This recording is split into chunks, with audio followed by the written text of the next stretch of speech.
యోహాను సువార్త 15వ అధ్యాయం 7వ వచనం చదవండి. 7-8 వచనాలు. నా యందు మీరును మీ యందు నా మాటలను నిలిచి ఉండిన ఎడల మీకేది ఇష్టమో అడుగుడి, అది మీకు అనుగ్రహింపబడును. మహిమపరచబడును. ఇందువలన మీరు నా శిష్యులు అగుదురు. ఈ రాత్రి చాలామంది దేవుణ్ణి అడిగే అనుభవములు ఉంటారు. మన ప్రార్థనలో వాక్యానుసారమైన ప్రార్థన ఉండాలి. దేవుని అడిగేటప్పుడు, దేవునితో మాట్లాడేటప్పుడు, దేవుని సన్నిధిలో దేవుని యొక్క ఆ యొక్క అభిషేకాన్ని, ఆయన యొక్క అనుభవాన్ని అనుభవించేటప్పుడు యేసుక్రీస్తు శిష్యులకి యేసుక్రీస్తు ప్రభు చాలా విషయాలు చెప్తూ ఉండేవాడు. దేవుడు ఒక వ్యక్తి ప్రార్థన ఎప్పుడు వింటాడు, ఆ వ్యక్తి ప్రార్థన మీద దేవుడు ఎప్పుడు జవాబు ఇస్తాడు. అందరి ప్రార్థన దేవుడు వింటాడా, లేకపోతే అందరి ప్రార్థనకి దేవుడు జవాబిస్తాడా, లేకపోతే దేవుడు కొందరి ప్రార్థనే వింటాడా, కొందరి ప్రార్థన వినడా? ఇక్కడ స్పష్టంగా 7వ వచనం ఏం చెప్తుందంటే, నా యందు మీరును మీ యందు నా మాటలను నిలిచి ఉన్న ఎడల మీకు ఏది ఇష్టమో అది అడుగుడి. నా యందు మీరు, మీ యందు నా మాటలు. ఈ రెండు కోయిన్సైడ్ అయ్యి, అంటే ఈ రెండు నిలిచి ఉన్నప్పుడు మీకు ఏది ఇష్టమో అడుగు, అది మీకు అనుగ్రహింపబడును అంటున్నాడు. అంటే దేవుని అందు నీవు ఉండాలి, దేవుని మాటలు నీలో నిలిచి ఉండాలి. చాలాసార్లు కొన్ని సమయాల్లో మనం అనుకుంటాం, దేవుడు ఎన్నిసార్లు నీ ప్రార్థన చేసినా జవాబు ఇవ్వడు. కొన్నిసార్లు ఎంతో విజ్ఞాపన చేస్తుంటావు, ప్రార్థన చేస్తుంటావు, దేవుని సన్నిధిని వెతుకుతుంటావు. చాలాసార్లు మా దగ్గరకు వచ్చిన వాళ్ళు చాలామంది అంటుంటారు, అమ్మ మేము ఎంతో ప్రార్థన చేశాము కానీ జవాబు లేదు. ఎందుకు నీలో జవాబు లేదు? నీ ప్రార్థనకి ఎందుకు జవాబు రావట్లేదు? దేవుని మాటలు మనలో నిలిచి ఉంటే మనం ఏ ప్రార్థన చేస్తామంటే వాక్యానుసారమైన ప్రార్థన చేస్తాం. ఏ ప్రార్థన చేస్తాం? వాక్యానుసారమైన ప్రార్థన. చూడండి, వాక్యానుసారమైన ప్రార్థన మనం చేస్తున్నప్పుడు మన లోపల ఉన్న వాక్యాన్ని ఎత్తిపట్టి, మనలో దేవుడు ఉండటం అంటే, నా యందు మీ మాటలు అంటే దేవుని జీవము కలిగిన మాటలు. ఆయన మాటను మనలో ఉంచుకొని మనము అడిగేటప్పుడు ఏమడుగుతామంటే శరీరానుసారంగా మనం ప్రార్థన చేయలేము. వాక్యము నీలో ఉంటే ఆ వాక్యం ఏం చేస్తుందంటే, ఆ వాక్యములో జీవం ఉంది కాబట్టి ఆ జీవము నీలో నుండి ఏది దేవుని అడగాలో అడిగిస్తుంది. నువ్వు చేసే సింపుల్ ప్రార్థన అయినా, నువ్వు చేసే చిన్ని ప్రార్థన అయినా, నువ్వు దేవుని యొక్క వాగ్దానాన్ని, వాక్యాన్ని నీలో నుండి ఎత్తిపట్టి ప్రార్థన చేసినప్పుడు ఆ వాగ్దానం, ఆ వాక్యము నీ జీవితంలో కార్యసిద్ధి కలుగు చేస్తుంది. ఎందుకంటే వాక్యానికి శక్తి ఉంది. చూడండి, చాలామంది ప్రార్థన చేస్తుంటాం, ప్రభువా, ఇప్పుడు దేవుని సేవ గురించి దేవుని సేవకులు ఎవరైనా ప్రార్థన చేస్తుంటారు, నన్ను అడుగుము భూమిని సొత్తుగాను భూదిగంతములను నీకు స్వాస్యంగాను ఇచ్చే దేవుడినని, దేవుని మాటని నీలో నుండి ఉన్నప్పుడు నువ్వు ఎట్లెత్తి పట్టి ప్రార్థన చేస్తు, ఆ మాటని నువ్వు ఎత్తిపట్టి ప్రార్థన చేస్తున్నప్పుడు ఈ మాటలో జీవం ఉంది కాబట్టి నీ ప్రార్థన ఫలిస్తుంది. ఉట్టుట్టిగా ప్రార్థన చేసే వాళ్ళు చాలామంది ఉంటారండి. ఉద్రేకపూరితంగా ప్రార్థన చేసేవారు చాలామంది ఉంటారు. శరీరానుసారంగా ప్రార్థన చేసేవారు చాలామంది ఉంటారు. చూడండి ఏమంటున్నాడు, నా యందు మీరును మీ యందు నా మాటలు నిలిచి ఉన్నడల్లా మీకు ఏది ఇష్టమో అది అడుగు, మీకు అనుగ్రహించబడును. తర్వాత మీకు ఏమంటున్నాడు ఆయన 8వ వచనంలో, ఎప్పుడు ఫలిస్తాం మనం బహుగా? ఎప్పుడు ఫలిస్తామండి? యేసు ప్రభుని నమ్ముకుంటే ఫలిస్తామా? ప్రతిరోజు చర్చికి వచ్చి కళ్ళు మూసుకొని కూర్చుంటే ఫలిస్తామా? ఏసయ్యా ఏసయ్యా అనుకుంటే తిరుగుతూ ఉంటే ఫలిస్తామా? ఏదంటే ఏది పడితే అది మాకు ఫలింపు లేదు. అసలు మా కుటుంబంలో ఆధ్యాత్మిక అభివృద్ధి లేదు, శారీరకమైన అభివృద్ధి లేదు, ఆర్థికమైన అభివృద్ధి లేదు. నువ్వు ఫలించట్లేదు అంటే, నీ జీవితంలో ఫలభరితమైంది లేదు అంటే నీ వలన తండ్రికి మహిమ లేదు. ఇప్పుడు చూడండి, ఒక కుటుంబము క్రీస్తును నమ్ముకొని అట్లని దిగజారిపోతుంటే చుట్టుపక్కల వారు ఏమంటారంటే, ఏం నమ్ముకొని ఏం లాభం, మీరు అలాగనే ఉన్నారు కదా అంటారు. నీ వలన ఎవరికి మహిమ రావాలంటే సర్వశక్తి కలిగిన దేవునికి మహిమ రావాలి. దేవుని బిడ్డలారా, నీ వలన ఎవరి మహింపరచబడాలంటే నీ జీవితంలో నీలో కలుగుతున్న స్పిరిచువల్ అందుకనే ప్రీడా నీ ఆత్మ వర్ధిల్లుచున్న ప్రకారం నువ్వు అన్ని విషయాల్లో వర్ధిల్లుతూ సౌఖ్యంగా ఉండాలని యోహాను భక్తుడు అక్కడ పత్రికలో రాయటానికి కారణం ఏంటంటే, నువ్వు స్పిరిట్లో, నువ్వు ఆధ్యాత్మికంగా ఎప్పుడైతే నువ్వు వర్ధిల్లుతూ ఉంటావో నువ్వు అన్ని విషయాలు ఏమవుతావంటే వర్ధిల్లుతూ ఉంటావు. నీవు ఫలించటం వలన సర్వశక్తి కలిగిన దేవునికి ఈ లోకంలో మహిమ కలుగుతుంది. నువ్వు దిగజారిపోతుంటే దేవుని నామానికి ఏమైతే చెప్పండి, అవమానం. నీ జీవితంలో సంపూర్ణమైన సంతోషాన్ని నువ్వు అనుభవించుకుంటే, ఎప్పుడు వేదంతో ఉంటే నీ చుట్టుపక్కల ఉన్న ప్రజలకి నీ ఒక హేళనాస్పదం, అవమానాస్పదం. నిన్ను చూసిన వారు అంటారు, అయ్యో ఎప్పుడు ప్రార్థన అంటావు, ఎప్పుడు దేవుని సన్నిధికి వెళ్తుంటావు, ఏ విషయంలో నీకు ఏ ఫలింపు లేదు అంటే నువ్వు నీ గురించి ఆలోచించుకోవాలి. నువ్వు దేవునిలో ఉన్నావా, దేవుని మాటలు నీలో ఉన్నాయా? ఈ రెండు ఉన్నప్పుడు నువ్వేం చేస్తావంటే ఫలిస్తూ ఉంటావు. మొన్న ఒక సహోదరి ఒక ఇంత కుమార్తెను తీసుకొని వచ్చిందండి సాక్ష్యం చెప్పడానికని. ఆమె సాక్ష్యం చెప్తూ చెప్పి దిగి వెళ్ళిపోయినాక ఇమ్మీడియట్గా నేను స్టేజ్ మీదకి ఎక్కా. ఒకసారి ఇటు రమ్మ, మళ్ళీ చెప్తూ కానీ సాక్ష్యం అని చెప్పాను. ఆమె చెప్పిన సాక్ష్యం ఏంటంటే, 45 నిమిషాలు తన కుమార్తె చనిపోయి తిరిగి బ్రతికింది. అది సాక్ష్యం. అయితే ఆమె ట్రీట్ చేసిన డాక్టర్స్ ఏమన్నారంటే, అమ్మ కుమార్తె చనిపోయింది, శ్వాస ఆగిపోయింది, మీ ఇంటికి తీసుకొని వెళ్ళిపోవచ్చు అంటే. ఆమె ఏం చేసిందంటే, క్రీస్తు రక్తములో జీవం ఉంది, ఆ రక్తము మృతులను సజీవులుగా చేయగలిగే రక్తమని ఆ యొక్క మన ప్రేరాయిలు వేసేసి ఆ బిడ్డ అక్కడున్న కొంతమంది ప్రార్థన చేసేవారి చేతికిచ్చి ఆ ఛాతి మీద, ఆ వీపు మీద ఆ ఆయిల్ రుద్దుతూ ఉండగా హార్ట్ బీట్ స్టార్ట్ అయిపోయింది. దేవుని బిడ్డలారా, ఎప్పుడైతే ఆ ప్రార్థన నూనె కాదు, అది జీవం ఉందని దేవుని యొక్క వాక్యాన్ని, నిష్కలంకమైన గొర్రెపిల్ల క్రీస్తు రక్తములో జీవం ఉందని నేను నమ్ముతున్నాను ప్రభా, నీ రక్తము నా కోసం దారపోసిన దేవుడు, ప్రాణముంది, నీ యొక్క జీవం ఉందని ఎప్పుడైతే ఆమె విశ్వసించి ఆమెలో నుంచి జీవము కలిగిన మాటలు బయటకు వచ్చాయో, అది జరుగుతూ ఉండగానే డెడ్ బాడీకి ఏం కలిగిందంటే జీవం కలిగింది. ఎప్పుడు దేవుడు మనల్ని ఆశీర్వదిస్తాడంటే, చచ్చుబడినట్టు కూర్చోవడానికి రాదు మందిరానికి. చూడండి, డెడ్ బాడీ దగ్గర కూర్చుంటే వచ్చిన వాళ్ళందరూ అలా చూసి అయ్యో అంటారు. అక్కడ ఏముంటుందండి, నిరుత్సాహము, దుఃఖము, కృంగుదల, కన్నీరు తప్ప ప్రోత్సాహం ఉంటుందా? చచ్చిపోతే చచ్చిపోయారులే, పరలోకం పోయారు అంటారు ఎవరన్నా? నీ స్పిరిట్లో నువ్వు చచ్చిపోతే నువ్వు అట్లనే ఉంటావు అంతే. నీ దగ్గరికి ఎవరు వచ్చినా వాళ్ళకి ఎదగరు. నువ్వు ఆధ్యాత్మికంగా ఎప్పుడైతే నీవు దేవునిలో ఉంటావో, దేవుని మాటలు నీలో ఉంటాయో, నువ్వు ఫలిస్తావు. నీవు ఫలించడం వలన ప్రక్కన వ్యక్తికి చూస్తున్నప్పుడు దేవునికి మహిమ నీ ద్వారా కలుగుతుంది. నీ కుటుంబంలో దేవునికి మహిమ రావట్లేదు, నీ వ్యక్తిగత జీవితంలో దేవునికి మహిమ రావట్లేదు, నీ జీవితం ద్వారా ఎక్కడ దేవునికి మహిమ రావట్లేదంటే అది దేవుని తప్పు ఎప్పుడూ కాదు. దేవుడు ఎప్పుడు కూడా తన బిడ్డలని ఎన్నడూ కూడా విడిచిపెట్టే దేవుడు కాదు. నిన్ను విడువను, ఎడబాయను, సదాకాలము నీతో నేను ఉన్న దేవుడు, మరణం వరకు నేను విడవను అన్నాడు. ఎక్కడైనా పోయినా ఆ వాగ్దానాలు తప్ప, ఆ వాక్యం రైట్ కాదా, తప్ప? అదేమన్నా మనుషుల మాటలన్నా ఒకవేళ అటు ఇటు అయితే కానీ సర్వశక్తి కలిగిన దేవుడు మాట్లాడితే ఆయన మాట తప్పడండి. నిన్ను విడువని ఎడబాయనన్న దేవుడు కష్టకాలంలో నిన్ను విడిచిపెడతాడా? నష్టకాలంలో విడిచిపెడతాడా? అంటే నువ్వు ఎప్పుడైతే దేవుని సన్నిధిలో ఉన్నావో, నువ్వు దేవునిలో ఎన్ని పరిస్థితుల మధ్యలో ఉన్న ప్రభువులో ఉండాలి. ప్రభువు మాటలట ఎవరిలో ఉండాలి చెప్పండి? చెప్పాలి గట్టిగా.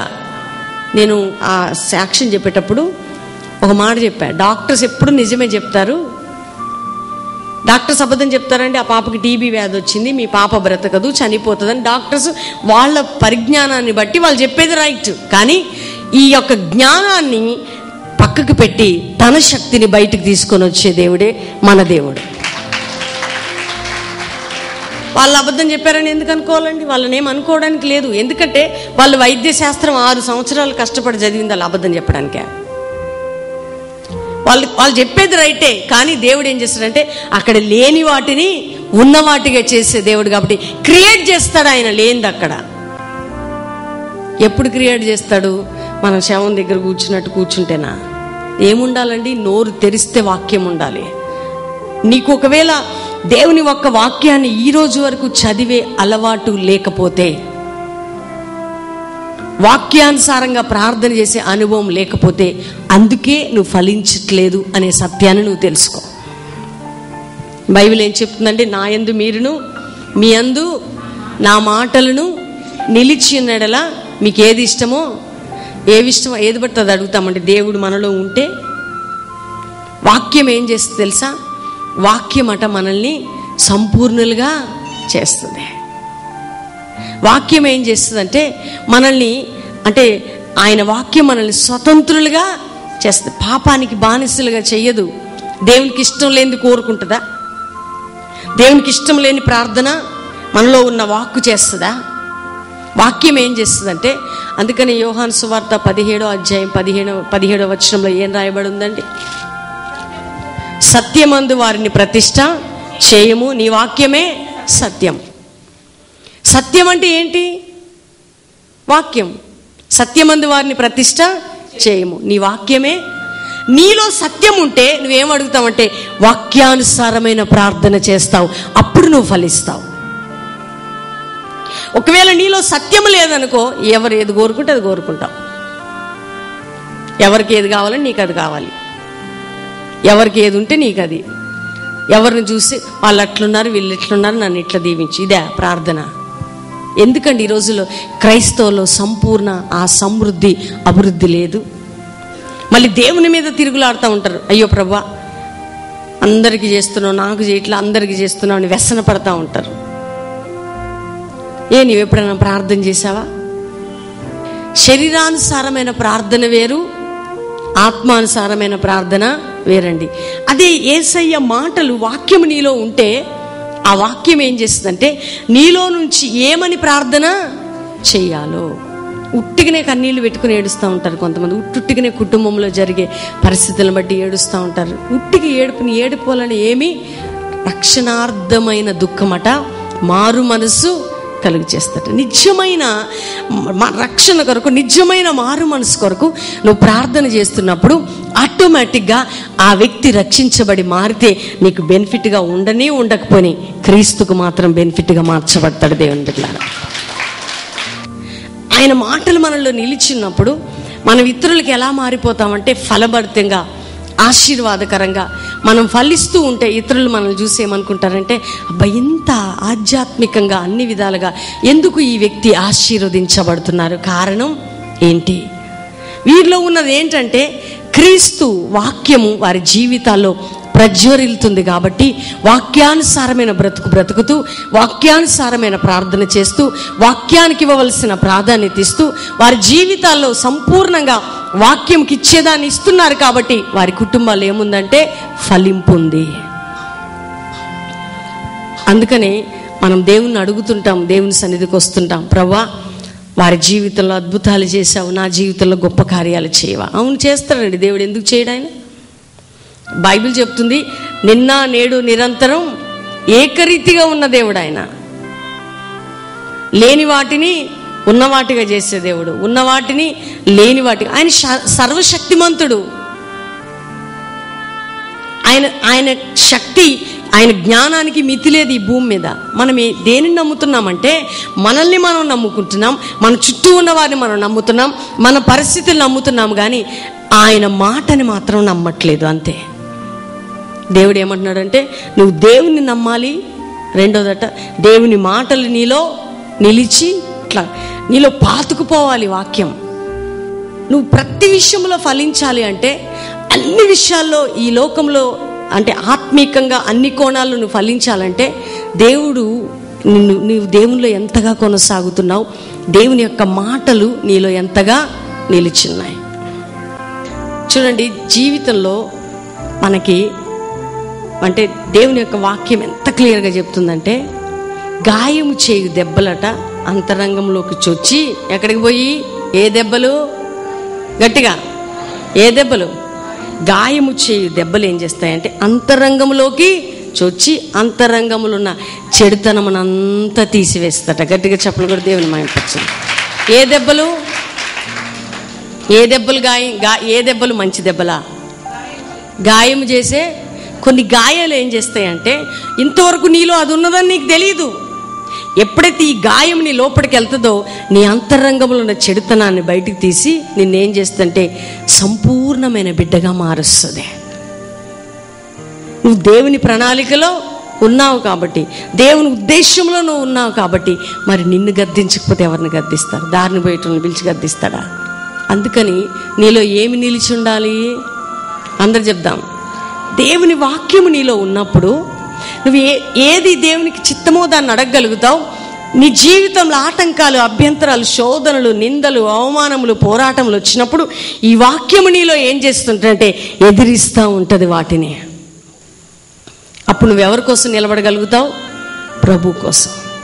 ఈ రోజుల్లో చాలామంది ఇట్లాంటి సంఘర్షణ వచ్చినప్పుడు, ఇలాంటి పోరాటం వచ్చినప్పుడు దేవుని వాక్యాన్ని, అందుకని మీరు బాగా వాక్యం చదవాలా. దేవుని వాక్యాన్ని మైండ్లో ఏం చేయాలంటే పెట్టుకోవాలా. దేవుని వాక్యాన్ని నెమరు వేయాలా. దేవుని వాక్యం నీ నాలుకలోనే ఉండాలి. నీకు ఏదైనా వ్యతిరేకత వచ్చినప్పుడు ఇమ్మీడియట్గా నీ నోట్లో నుంచి ఏమి రావాలి? భయం ఉట్టుకొస్తుంది అపవాదికి. ఎందుకంటే అపవాదిని యేసుక్రీస్తు ప్రభు ఎదిరించింది ఏంటంటే వాక్యం ద్వారా మాత్రమే. మనలో అభిషేకం ఉండొచ్చు, మనలో ప్రార్థన ఉండొచ్చు. ఈ రెండు మన ఆధ్యాత్మిక జీవితానికి ఎదుగుదలకు తోడ్పడతాయి. కానీ వాక్యం ఏం చేస్తుందంటే నేను జీవంలోనికి నడిపిస్తుంది. అందుకని అందరూ ఏం చదవాలి? ఎక్కువగా చెప్పండి అందరం. వాక్యము చదవాలి. వాక్యం ఎప్పుడు నీలో ఉండాలి. నీ యందు ఎవరి మాటలు నిలిచి ఉండాలి? ఆయన మాటలు. ఆయన మాటలు నిలిచుంటే ఎక్కడైనా నువ్వు ఏ సందర్భంలో వచ్చినా, ఎటువంటి పరిస్థితులు వచ్చినా, చూడండి ఇప్పుడు మేము అనేక స్థలాలకు వెళ్ళి సువార్త ప్రకటిస్తున్నాం, క్రీస్తు సువార్తను అందజేస్తున్నాం. దేవుని వాక్యం ఏం చెప్తుంది? సమాధానపరచువారు ధన్యులు, వారు దేవుని కుమారులు అనబడదురు. అంటే ఈ భూలోకానికి క్రీస్తుకి సమాధానం అనే బంధం ఎవరైతే సమకూరుస్తుంటారో వారెవరంట? దేవుని కుమారులట. క్రీస్తుని ఎరుగని వారికి క్రీస్తుకి మంచి బంధాన్ని మనం తీసుకుని వెళ్తున్నప్పుడు, సమాధానం అనే బంధాన్ని తీసుకెళ్తున్నప్పుడు మనం ఎవరి బిడ్డలం అవుతాం? దేవుని కుమారులం అయ్యే ఆధిక్యత ఉంటుంది మనకి. నీ ఇల్లు నువ్వు చూసుకోవడం, నీ సంగతి నువ్వు చూసుకోవడం, నీ కుటుంబం నువ్వు చూసుకోవడం, మనకెందుకులే అనుకోవడం, ఇవన్నీ దేవుని బిడ్డల లక్షణాలు. చెప్పండి. దేవుని వాక్యం అందుకనే నీలో ఉండాలి. నీతి కొరకు ఆకలి దప్పిలు కలిగిన వారు ధన్యులు. ఒకవేళ నీ జీవితంలో ఏదైనా పరిస్థితి వచ్చినప్పుడు నీకేం కలిగి ఉండాలంటే లోపటి నుంచి వాక్యము ఉబ్బుకుచూ ఉండాల. అప్పుడు నువ్వు ఎట్లుంటావంటే నీరు దగ్గర ఉన్న ఒక చిన్న తోట ఎట్లుంటుందండి? ఎప్పుడు కూడా ఫలిస్తూ ఉంటుంది. ఆ నీరు ఏంటంటే వాక్యం. అది ఫలిస్తూ ఉంటుంది. ఇప్పుడు ఏదైనా నీళ్ళ కాలువ దగ్గర ఒక చెట్టు పెట్టామనుకో, నీటి కాలువల వర నాటబడిన ఆకు వాడక తన కాలమందు ఫలించు చెట్టు వలెను ఉంటావట. ఎక్కడుంటావు? ఎంత బాగుంటుందండి ఆ మాట. ఎప్పుడు దేవుని యొక్క వాక్యము నీలో, దేవుని మాటలు ఉన్నప్పుడు. నేను డ్రై అయిపోతున్నానండి, నేను ఆ డ్రై అయిపోవు. ఎండిపోతున్నానండి, ఎండిపోవు. వాడిపోతున్నానంటే అంటే ఆ వాడిపోతున్న టైంలో, ఎండిపోతున్న టైంలో, డ్రై అయిపోతున్న టైంలో నీలో కొదవైందంటే దేవుని వాక్యం. కాబట్టి ఆ వాక్యాన్ని మరలా నీ జీవితంలోకి ప్రజ్వలించడానికి తీసుకోవాలి దేవుని బిడ్డలారా. అందుకని ఎప్పుడు కూడా మనం ప్రార్థించాలి, ప్రభువా నేను ఎప్పుడు నీలో ఉండాలి, నీ మాటలు నాలో ఉండాలి. ఈ రెండు ఉన్నప్పుడు నువ్వు ఫలిస్తావట. రెండో మాట ఏంటంటే నువ్వు క్రీస్తుకి శిష్యులు అవుతావు. క్రీస్తుకి శిష్యులు అందరూ అవుతారండి. యేసుక్రీస్తు నమ్మిన వాళ్ళంతా శిష్యులేనా? ఆశీర్వాదం ఉండదు, ఫలింపు ఉండదు, ఆత్మీయ ఎదుగుదల ఉండదు, ఏమీ ఉండదు. నేను యేసుప్రభు శిష్యునండి, శిష్యురాలంటే నడిచిపోతా. ఎప్పుడు మనం యేసుక్రీస్తుకు శిష్యులు అవుతామంటే మన స్పిరిచువల్గా అన్ని విధాలుగా మన ఫలింపు చూసి మనం క్రీస్తుకు శిష్యులు అవుతాం. ఎప్పుడు మనం ఓడిపోయి, పడిపోయి, పగిలిపోయి, బలహీనమైపోయి ఉన్నప్పుడు మనం క్రీస్తు శిష్యులం కానే కాదు. చూడండి, యేసుక్రీస్తు వెళ్ళిపోయిన తర్వాత యేసయ్య శిష్యులు పరిశుద్ధాత్మ శక్తి పొందినాక వాళ్ళు ఎక్కడ అడుగు పెడితే అక్కడ భూలోకం తల్లక్రిందులైందండి. వాళ్ళు అక్కడ అడుగు పెడితే అక్కడ ఫలింపు, అభివృద్ధి కలిగింది. ఎందుకంటే వారు అభిషేకముతో పాటు వాక్యం అనే వెలుగులో నడిచారు కాబట్టి, వాక్యం వారిలో ఉబ్బుకుచుంది కాబట్టి, ఎక్కడైనా పరిసయ్యులు వ్యతిరేకమైన శక్తులు లేచినప్పుడు వారు ఎట్లా గద్దిస్తూ దేవుని యొక్క వాక్యాన్ని బలంగా వ్యాపిస్తున్నప్పుడు వారి ద్వారా దేవుని కార్యాలు జరిగాయి. నీలో దేవుని మాటలు ఉన్నప్పుడు నీ ద్వారా కూడా దేవుడు అద్భుతాలు చేస్తాడు. నిన్న నేడు నిరంతరము ఏకరీతిగా ఉన్న దేవుడు. ఆయన మాట నీలో నిలిచి ఉంటే, ఆ మాటలు నీలో నుంచి బయటకు వస్తుంటే దేవుడు కార్యం చేయడా? అవేముండవు. మనం ఉన్నామంటే ఉన్నాం, ప్రేయర్కి వెళ్ళామంటే వెళ్ళాం, ఆ కాసేపు మాత్రం ప్రార్థన, చర్చి నుండి వచ్చేసినాక మళ్ళా అదే పరిస్థితి. ఎందుకు నీలో అది ఆ నిరుత్సాహము, కృంగుదల, ఆ పోరాటము, ఆ వ్యతిరేకత, ఆ శ్రమ, ఆ మానసికమైన ఒత్తిడి నువ్వు అనుభవిస్తున్నావంటే ఈ రాత్రి నువ్వు తెలుసుకోవాలి. ఎందుకంటే నువ్వు క్రీస్తులో ఉండాలట, క్రీస్తు ఆ యొక్క మాటలు నీలో ఉండాలట. ఈ రెండూ నీకు ఉన్నప్పుడు ఫలించుట అనేది నీ జీవితంలో ప్రారంభమవుతుంది. నువ్వు ఫలిస్తూ ఫలిస్తూ ఫలిస్తూ ఫలిస్తూ ఏమవుతావంటే క్రీస్తుకి ఇంత బలంగా ఉంటారా యేసయ్య బిడ్డలు, యేసయ్య శిష్యులని అనేకులు నీ గురించి మాట్లాడుతూ ఉంటారు. ఎందుకంటే ఒకప్పుడు ఇలా ఉన్నారండి, వీళ్ళు ఇలా మారిపోయారు, వీళ్ళ కుటుంబాలు ఇలా అయిపోయాయి, వీరి జీవితాల్లో ఇది కలిగింది అది కలిగిందని ప్రజలు నీ గురించి వేయినోళ్ళ నీ గురించి మాట్లాడుకోవడానికి నీ స్పిరిచువల్గా నువ్వు అన్ని విధాలుగా ఫలించటం వలన జరిగేది. కాబట్టి ఈ రాత్రి నువ్వు ఎక్కడి నుండి వచ్చావో, ఎక్కడి నుంచి మాటలు వింటున్నావో, ఈ రాత్రి ఒకటి దేవుణ్ణి అడుగు, ప్రభా నేను ఎప్పుడు నీతో ఉండాలి, నీ మాటలు నాలో ఉండాలి. ఈ రెండు ఉన్నప్పుడు నా జీవితం ఏంటో నీకు తెలుసు. అందరం లేచి నిలబడదాం, కళ్ళు మూసుకుందాం. పరిశుద్ధాత్మ దేవునితో మీరు మాట్లాడండి. నేను ఈ ప్రోగ్రాం చూస్తున్న వారి కొరకు ప్రార్థించబోతున్నా. మీరు కూడా మీలో ఇది ఫలించాలి. కార్యక్రమం చూస్తున్న వారిలో కూడా దేవుని యొక్క బలమైన కార్యం జరగాలని ప్రార్థన చేయండి.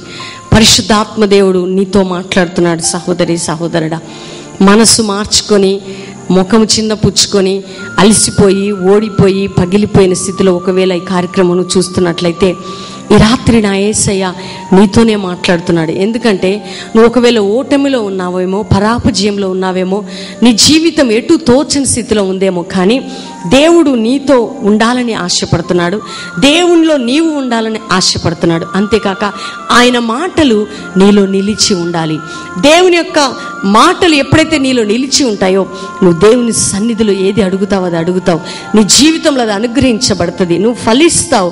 అంతేకాకుండా నీవు దేవుని యొక్క శిష్యురాలివని అనేక ప్రజలు ఎరుగునట్లుగా దేవుడి తన నామాన్ని బట్టి నిన్ను గొప్ప చేస్తాడు.